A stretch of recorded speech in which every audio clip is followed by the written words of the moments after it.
On the way, the girl was talking on the phone with some friends who were just approaching the forest park. She was my best friend's girlfriend. So she was calling my friend, the one she was dating. And of course, in the middle of the conversation, she stopped talking and we started hearing some noises. That's when we realized something bad was going on. A minute later, the call ended and the girl didn't answer again. As soon as her friends reached the lake, an active search began. Another friend and I walked through the forest to the bus stop along a common path, while two more friends drove along a different road that allowed them to do the same. So my friend and I, at some point, noticed a pool of blood in the middle of the road. Not far from this pool of blood, we found the glass from her sunglasses. One of my friends immediately recognized her slippers. And of course, at some point, we all saw her body at the same time. She was no longer showing signs of life. She had suffered an open head injury.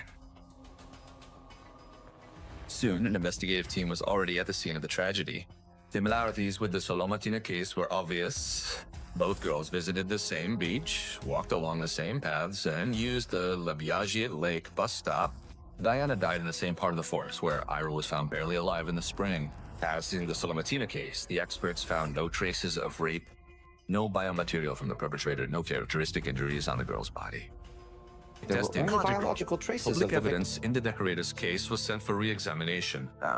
Among the items in the lab were the very same sneakers that the criminal put on his second victim, Karina Ardamova. We received the victim sneaker analysis.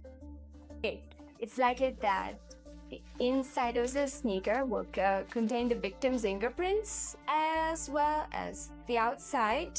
But since the criminal could have touched this sneaker, we can also find traces of it on this sterile adhesive tape ou la maison.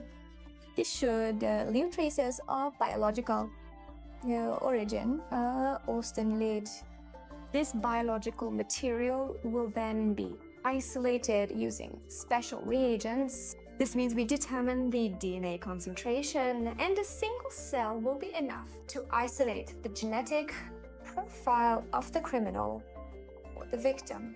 A large sweat stain was found on the rubberized part of the sneaker.